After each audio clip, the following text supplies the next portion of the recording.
Not only is Death Valley the largest national park in the United States, but it's also the hottest, driest, and lowest park. But don't let the name and the assumedly desolate landscape stop you from visiting. Spanning across over 3 million acres, Death Valley National Park is a wonderful playground with exciting canyons, towering sand dunes, interesting salt flats, and mesmerizing scenery. It is also home to Badwater Basin, which is the lowest point in North America at 282 feet below sea level. There is so much to see and do here, so we put together a complete guide of everything that you need to know about Death Valley National Park. This way you can hopefully plan your next trip with ease. We are going to start off with important things to know when visiting. There is one thing about this park that is extremely important to know, and that is when is the best time to visit Death Valley National Park. The best time to visit Death Valley is from mid-October to mid-April.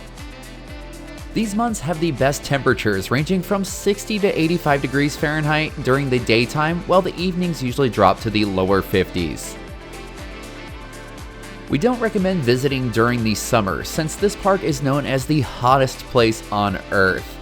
Its world record temperature of 134 degrees Fahrenheit was recorded at Furnace Creek on July 10, 1913. In the summer, temperatures usually average around 120 degrees Fahrenheit in the shade, with overnight lows dipping into the 90s. If you are, however, crazy enough to brave this heat, we recommend bringing tons of sunscreen, water, and shade options. The next question is, how many days should you spend at Death Valley? Although you can see many of the highlights of Death Valley National Park in a day or two, we recommend spending at least 3 to 4 days there. There is so much to see and do, and with a longer stay, you can actually take your time to enjoy the breathtaking and unique scenery here. You can also catch a sunrise or sunset, as well as gaze at the millions of stars that are out at night. Next on the list is, how much does it cost to get in? There is a fee to enter Death Valley National Park, and it is $30 a vehicle, but that is valid for a 7-day period. If you already have the America the Beautiful Pass, you can use that. Please note that there aren't any ranger stations when you enter the park. However, you can pay your fee at pay stations that are located throughout the park, at the visitor centers, or at campgrounds when the staff is there. You can also check out the park's website for more information about the fees and how to pay them.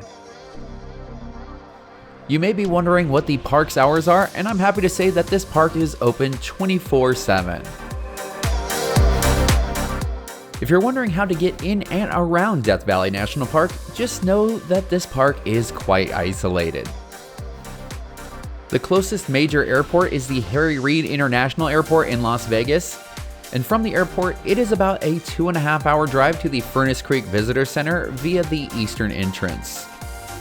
If you are coming from San Diego, it is about a 6-hour drive to Furnace Creek, or 5 hours to the western entrance near Panamint Springs. You will definitely need a car to be able to visit this massive park. There isn't any shuttle service, but the main park roads are paved, so a regular vehicle will be just fine. However, if you are up for some off-roading or plan to go to the racetrack, you will need a 4x4. Also, make sure to fill up on gas before getting to the park. While there are a couple of gas stations inside the park, they are extremely expensive. If you drive an electric vehicle, there are also chargers in the park, but they are not rapid chargers. Moving on to the next item on the list, we have, where can you stay in Death Valley National Park? Your first option when visiting the park is camping. We usually camp when visiting the park, and there are 7 developed campgrounds inside the park. These are Furnace Creek, Texas Springs, Sunset, Stovepipe Wells, Emigrant, Wild Rose, and Mesquite Spring. Furnace Creek Campground is the only campground in the park that can be reserved in advance. It also has sites with full RV hookups, as well as dry RV and tent sites. For more information about these campgrounds, check out the park's website. Next up is lodgings. If you're not a fan of camping, there are 4 different lodging options inside Death Valley National Park. There is the Stovepipe Wells Village, which is located near the Mesquite Sand Dunes. Both the Inn at Death Valley and the Ranch at Death Valley are located near Furnace Creek. And the Panamint Springs Resort is located at the western entrance in Panamint Springs. These lodging options are all open year-round. If you're looking for some more affordable lodging options, you can find some outside the park. The closest town to the east entrance is in Beatty, Nevada. It is about a 45-minute drive from the Furnace Creek Visitors Center. Shoshone, California is about a 1-hour drive, and Pahrump, Nevada is about a 1.5-hour drive. If you're entering from the west side of the park, Lone Pine, California is about a 1-hour and 45-minute drive to the Furnace Creek Visitor Center. Before we get into the adventures that you are all waiting for, we have a couple more things that are very important to know before visiting the park. You always need to be prepared for extreme conditions. Death Valley National Park is a massive place, so the weather can vary depending on which section of the park you are visiting. Always be sure to check the weather before you get there. Another thing that you need to check before you visit are the current road conditions. Again, this is a big park, so make sure to check all of the road conditions and closures before heading out. This is especially important if you're planning for any backcountry adventures. It is very important to note that there is limited to no cell reception within the park. Make sure to download all offline maps, directions, and print out your important papers before getting there. We highly recommend bringing a tracker like the Garmin InReach. This way you can notify your friends and family if something goes wrong. As harsh as the conditions are here, this park is packed full of wildlife. You can expect to see roadrunners, squirrels, lizards, and rattlesnakes. Always admire this wildlife from afar and watch out for those danger noodles. And the last thing that is extremely important is to bring enough supplies. Death Valley is a very remote place. There are some food options, but not many. Food can be found at 3 areas in the park: Furnace Creek, Stovepipe Wells, and Panamint Springs. Please be sure to check their open hours. We highly recommend bringing your own food, snacks, tons of water, and a first aid kit. Now that we have all of that covered, it's finally time to get onto our list of things to do in Death Valley National Park. The first item on the list is checking out the points of interest. Death Valley National Park has many beautiful and interesting points of interest. Most of these you can just drive up and take a look. However, we recommend getting out of the car and taking a stroll around. It is worth it. The first point of interest that we would like to highlight is Zabriskie Point. This is hands down one of the best places to watch either sunrise or sunset in the park.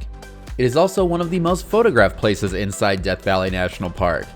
This viewpoint overlooks the stunning Badlands below, and we love the way the yellow and brown striped hills wrinkle and fold together, creating a fascinating texture. If you're looking for a long hike, Zabriskie Point can be looped in with the Gold Canyon and Badlands Loop, making it one of the most memorable hikes in the park. Next on the list is Dantes View, which is a 45-minute drive from Furnace Creek. Dantes View sits at 5,575 feet above Badwater Basin. This viewpoint is another popular spot for photographers, and the sunrise and sunsets here are also quite breathtaking. This viewpoint is also a popular spot for stargazing, but make sure to bring a jacket and gloves. It gets pretty cold up here. The drive up to Dantes View can also get quite windy, so please be sure to drive carefully. Next on the list we have Artist Palette. This colorful landscape is tucked behind yellow hills, along Artist Drive Scenic Loop. There is a very short hike that leads up to Artist Palette, but once you get there, you'll see why its name is very appropriate.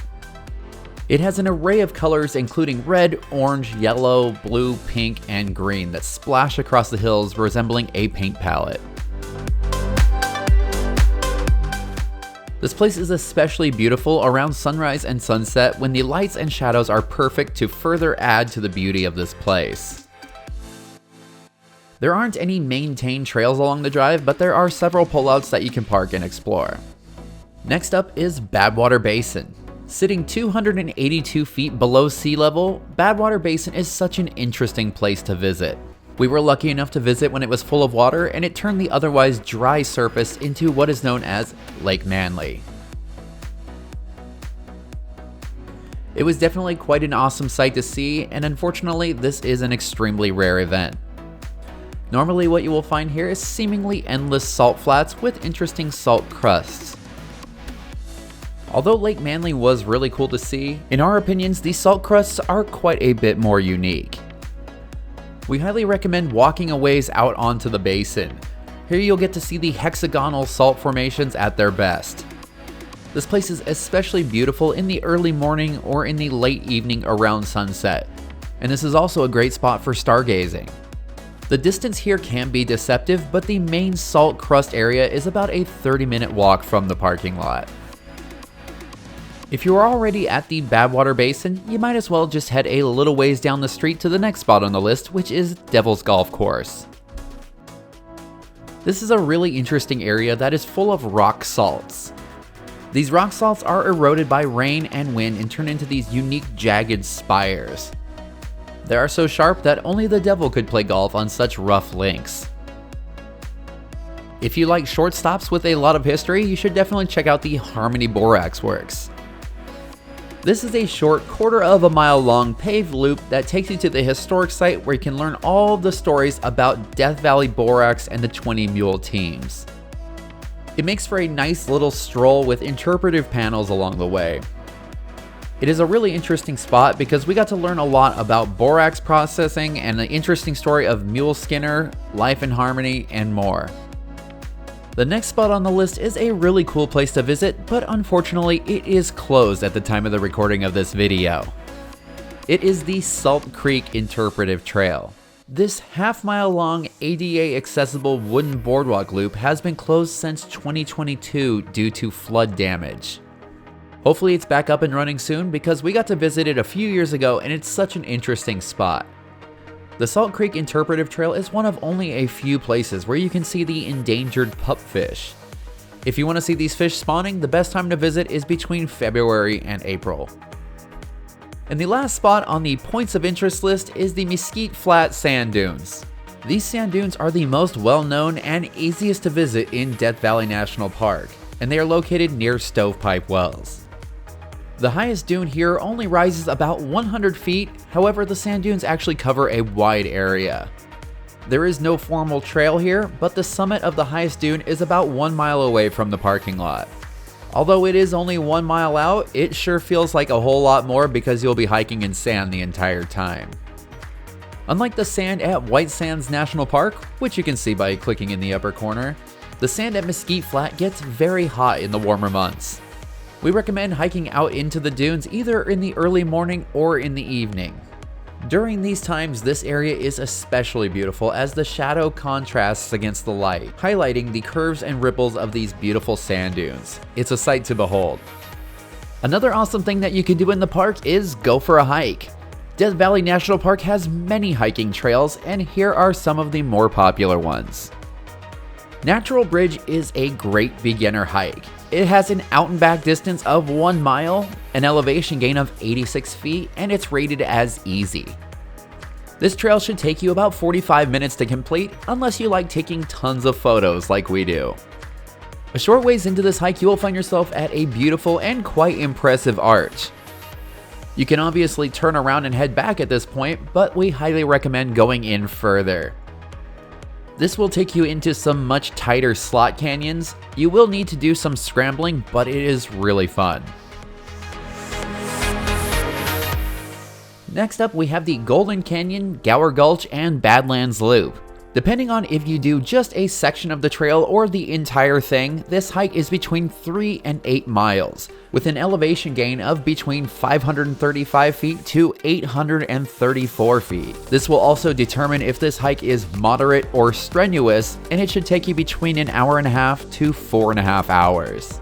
If you have time to do just one trail in Death Valley National Park, this is the one. This is our favorite hike in the park, and we love the fact that you can modify the route to make this as short and easy as you want. We highly recommend doing the entire loop if it is within your ability. The Golden Canyon, Gower Gulch, and Badlands Loop takes you through the heart of the Badlands. which is pretty much one of the best features of Death Valley. As you hike your way through a labyrinth of golden colored hills and meandering canyons, you'll be glad that you did this. If you decide to do this hike, be sure to bring a ton of water and download the offline maps for it. Next up, we have Mosaic Canyon. This hike is 4 miles long with an elevation gain of 1,200 feet. It's considered moderate to strenuous, and it should take you between 2.5 to 3 hours to complete. Mosaic Canyon is another popular hike in Death Valley National Park. It is located near the Stovepipe Wells Village, and this is a fun hike, especially if you love scrambling and navigating through obstacles. Many hikers choose to only hike to the first set of canyon narrows, which is less than half a mile into the canyon. However, you can adjust your hike to your comfort level. Speaking of scrambling, if that is your cup of tea, you really need to check out Sidewinder Canyon. This trail has an overall distance of 5 miles, an elevation gain of 1,580 feet. It's rated moderate, and it should take you about 6 hours to complete. This is not so much a trail as it is an adventure. The trailhead is located along Badwater Road, about 20 minutes from Badwater Basin. Please note that there are no signs at the parking lot or anywhere along the hike, so we highly recommend downloading an offline map or print out all of the directions that you will need. This hike can be demanding, both physically and mentally, as you'll need to be climbing over vertical ledges that are over 6 feet tall and squeezing or crawling into tight spaces. But hey, that's the fun of it, right? The next activity that we recommend is watching the sunrise or sunset. Death Valley National Park has some absolutely gorgeous sunrises and sunsets. If you have time, we definitely recommend budgeting your time for this. Some of the best spots for the sunrise is at Harmony Borax, Mesquite Flat Sand Dune, and Zabriskie Point. If you decide to watch the sunrise at Mesquite Flat Sand Dunes, be sure to budget your time walking in the sand. It is a lot harder to walk in the sand. The best spots for sunrise would be out near the highest sand dune. And also be sure to bring a jacket because it can be freezing out there early in the morning. For sunset, we recommend Badwater Basin, Dantes View, and once again, Zabriskie Point. For Badwater Basin and Dantes View, don't forget to budget in time for driving and walking. For the best views at Badwater Basin, you really will need to walk at least 30 minutes out into the salt flats from the parking lot. If you're already out for sunset, you might as well wait around for a little while so you can gaze at the stars. Death Valley is one of the best places to watch the stars, and you can usually see the Milky Way. If you can, make sure to plan your trip around the new moon for the best stargazing. Some of our picks for stargazing locations is Mesquite Flat Sand Dunes, Harmony Borax Works, Badwater Basin, and 𝐈𝐍𝐼 Crater. Even though those last couple of categories were a little bit on the relaxing side, it's time to turn things back up and have some fun. Another fun and sometimes thrilling activity that you can do here is biking and mountain biking. There are over 785 miles of roads inside Death Valley National Park that are available for biking. Hundreds of these are also suitable for mountain biking. Bicycles are allowed on all park roads that are open to public vehicular traffic. We haven't had a chance to bring our bikes here just yet, but we can't wait to do it. For more information about what park roads would work best for you and your bike, you can check out the Death Valley National Park website. The next item on our things to do inside the park is off-roading. There are many off-road trails here in Death Valley National Park, providing tons of opportunities for exploration. Some of the most popular trails here are Titus Canyon, Racetrack Playa, Lippincott Mine Road, Saline Valley Road, and Echo Canyon. These off-road trails offer a mix of gorgeous scenery and challenging terrain with unique off-roading experiences for all skill levels. These off-roading trails are located in specific areas throughout the park, so don't forget, driving off of the established roads is not allowed. If you are new to off-roading, here are some tips for success. Don't go alone and always travel with a partner or group. Make sure to check weather conditions before heading out. Bring plenty of water, food, and emergency supplies. Stay on designated trails and respect the fragile desert environment. And let someone know your off-roading itinerary and what time you expect to return. The last item on our list is an interesting one, and it is golfing. Believe it or not, you can golf inside Death Valley National Park. And no, we're not talking about the Devil's Golf Course. There is an actual golf course located inside the park. But this is no regular golf course because at 214 feet below sea level, it is the lowest golf course on the planet. If this is something you would be interested in checking out, you can visit the course's website for more information. With that, we have come to the end of our list of awesome things to do in Death Valley National Park. What do you think? Did we miss anything? If so, let us know in the comments below. If you enjoyed this video, please be sure to like, comment, and subscribe because that really helps out the channel. If you have ideas for videos that you would like to see us do in the future, let us know in the comments.